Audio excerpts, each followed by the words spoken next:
ಸ್ವಾಗತ. ನಿನ್ನೆಯ ವಿಡಿಯೋದಲ್ಲಿ ನಾನು ನಿಮಗೆ ದುರ್ಗೆಯ 4ನೇ ರೂಪವಾದಂತಹ ಕುಷ್ಕಂಡಾ ದೇವಿಯ ಬಗ್ಗೆ ತಿಳಿಸಿಕೊಟ್ಟಿದ್ದೆ. ಇಂದಿನ ಈ ವಿಡಿಯೋದಲ್ಲಿ ನಾನು ದುರ್ಗೆಯ 5ನೇ ಅವತಾರವಾದಂತಹ ಸ್ಕಂದಮಾತಾ ದೇವಿಯ ಬಗ್ಗೆ ತಿಳಿಸಿಕೊಡುತ್ತೇನೆ. ಆ ದೇವಿಯ ಮಹತ್ವವೇನು, ಆಕೆಯ ತಾಯಿ ಸ್ವರೂಪದ ಕಥೆ ಏನು, ಮತ್ತು ಪ್ರಿಯವಾದ ಬಣ್ಣ ಮತ್ತು ನೈವೇದ್ಯ ಯಾವುದು ಎಲ್ಲವನ್ನು ಕೂಡ ನಾನು ಈ ವಿಡಿಯೋದಲ್ಲಿ ವಿವರವಾಗಿ. ನವರಾತ್ರಿಯ 5ನೇ ದಿನ ನಾವು ಮಾತೃತ್ವ, ಪ್ರೀತಿ ಮತ್ತು ಶುದ್ಧತೆಯ ಸಂಕೇತವಾದ ಸ್ಕಂದಮಾತಾ ದೇವಿಯನ್ನು ಪೂಜಿಸುತ್ತೇವೆ. ಸ್ಕಂದಮಾತಾ ಎಂದರೆ ಸ್ಕಂದನ ತಾಯಿ ಎಂದರ್ಥ. ಸ್ಕಂದ ಎಂದರೆ ಭಗವತ್ ಕಾರ್ತಿಕೇಯ. ಸ್ಕಂದಮಾತಾ ದೇವಿಯ ಕಥೆ ಏನಂದರೆ, ತಾರಕಾಸುರ ಎಂಬ ರಾಕ್ಷಸನಿಗೆ ಬ್ರಹ್ಮನಿಂದ ಒಂದು ವರವಿತ್ತು.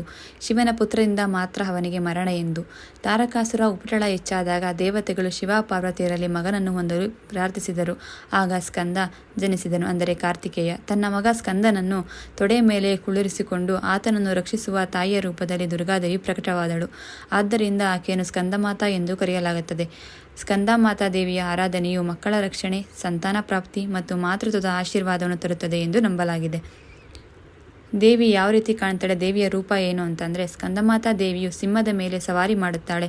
4 ಕೈಗಳನ್ನು ಹೊಂದಿದ್ದು ಮೇಲಿನ 2 ಕೈಗಳಲ್ಲಿ ಕಮಲ ಹೂಗಳನ್ನು ಹಿಡಿದಿರುತ್ತಾಳೆ.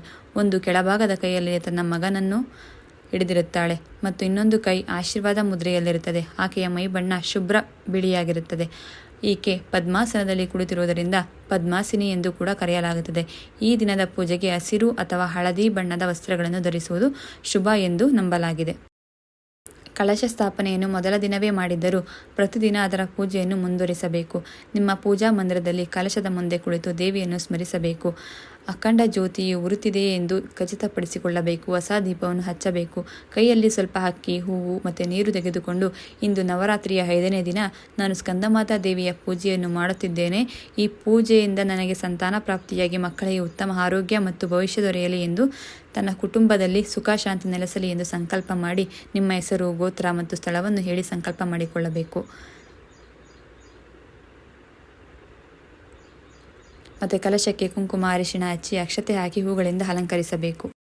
ದೇವಿಯ ಪೂಜಾ ವಿಧಿವಿಧಾನ ಏನಪ್ಪಾ ಅಂತಂದರೆ, ದೇವಿಯ ಆಹ್ವಾನೆ ಮತ್ತು ಅಲಂಕಾರ. ಸ್ಕಂದಮಾತಾ ದೇವಿಯ ವಿಗ್ರಹ ಅಥವಾ ಚಿತ್ರಕ್ಕೆ ಹಸಿರು ಅಥವಾ ಹಳದಿ ಬಣ್ಣದ ವಸ್ತ್ರ, ಹೂವಿನ ಹಾರ ಹಾಕಿ ಅಲಂಕರಿಸಿ ದೇವಿಗೆ ಪ್ರಿಯವಾದ ಹಳದಿ ಅಥವಾ ಕೆಂಪು ಕಮಲದ ಹೂಗಳನ್ನು ಅರ್ಪಿಸಿ, ಕುಂಕುಮ ಮತ್ತು ಅರಿಶಿಣ ಮತ್ತು ಗಂಧ ಅಕ್ಷತೆಯನ್ನು ಅರ್ಪಿಸಿ, ಸುಗಂಧಭರಿತ ಅಗರಬತ್ತಿ ಹಚ್ಚಿ ಧೂಪ ತೋರಿಸಿ ಶುದ್ಧವಾದ ತುಪ್ಪದ ದೀಪದಿಂದ ಆರತಿ ಮಾಡಿ ದೇವಿಗೆ ಪ್ರಿಯವಾದ ನೈವೇದ್ಯವನ್ನು ಅರ್ಪಿಸಿ, ಸ್ಕಂದಮಾತಾ ದೇವಿಗೆ ಬಾಳೆಹಣ್ಣು ಮತ್ತು ಬಾಳೆಹಣ್ಣಿನಿಂದ ಮಾಡಿದ ಸಿಹಿ ತಿಂಡಿಗಳು, ಹಳದಿ ಬಣ್ಣದ ಲಡ್ಡು, ಕೇಸರಿ ಖೀರ್ ಬಹಳ ಪ್ರಿಯ, ಇವುಗಳನ್ನು ನೈವೇದ್ಯವಾಗಿ ಅರ್ಪಿಸಿ ಮಂತ್ರ ಜಪ ಮಾಡಿ 108 ಬಾರಿ ಮಂತ್ರವನ್ನು ಜಪ ಮಾಡಬೇಕು.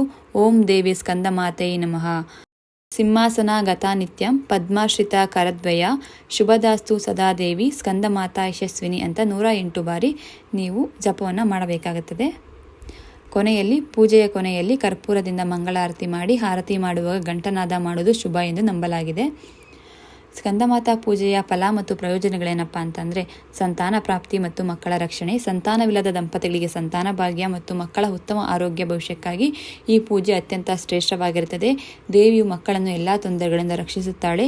ಮಾತೃತ್ವದ ಆಶೀರ್ವಾದ. ದೇವಿಯು ಮಾತೃತ್ವದ ಎಲ್ಲ ಗುಣಗಳನ್ನು ಹೆಚ್ಚಿಸಿ ಮಹಿಳೆಯರಿಗೆ ಬಲ ಮತ್ತು ಬುದ್ಧಿವಂತಿಕೆಯನ್ನು ಕರುಣಿಸುತ್ತಾಳೆ. ಜ್ಞಾನ ಮತ್ತು ಮೋಕ್ಷ.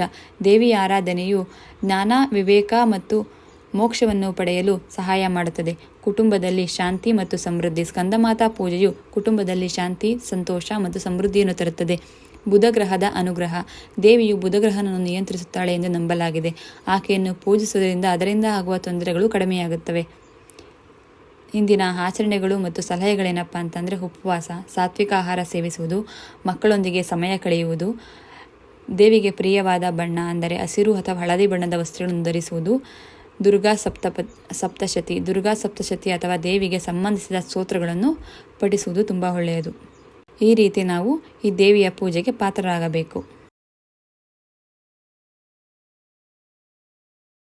ಹೀಗೆ ನವರಾತ್ರಿಯ 5ನೇ ದಿನವನ್ನು ಸ್ಕಂದಮಾತಾ ದೇವಿಗೆ ಅರ್ಪಿಸಿ ಆಕೆಯ ಪೂಜೆಗೆ ಪಾತ್ರರಾಗಿ ನಿಮ್ಮ ಜೀವನದಲ್ಲಿ ಸುಖ, ಶಾಂತಿ, ಮಕ್ಕಳ ಉತ್ತಮ ಭವಿಷ್ಯ ಮತ್ತು ಸಂತಾನ ಭಾಗ್ಯ ದೊರೆಯಲಿ ಎಂದು ನಾನು ಆ ದೇವರಲ್ಲಿ ಪ್ರಾರ್ಥಿಸುತ್ತೇನೆ. ನಿಮಗೆ ಈ ವಿಡಿಯೋ ಆದರೆ ಇಷ್ಟವಾದರೆ ದಯವಿಟ್ಟು ಲೈಕ್ ಮಾಡಿ, ಶೇರ್ ಮಾಡಿ ಮತ್ತು ಕಮೆಂಟ್ ಮಾಡಿ ಮತ್ತು ಹಾಗೆ ನಿಮ್ಮ ಸ್ನೇಹಿತರೊಂದಿಗೆ ಕೂಡ ಹಂಚಿಕೊಳ್ಳಿ.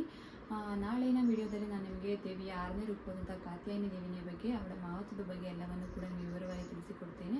ಅಲ್ಲಿಯವರೆಗೂ ಎಲ್ಲರಿಗೂ ಶುಭವಾಗಲಿ. ಧನ್ಯವಾದ. ಹೋಪ್ ನಿಮಗೆ ವಿಡಿಯೋ ಇಷ್ಟ ಆಯಿತು ಅಂದ್ಕೊಳ್ತೀನಿ. Thank you for watching.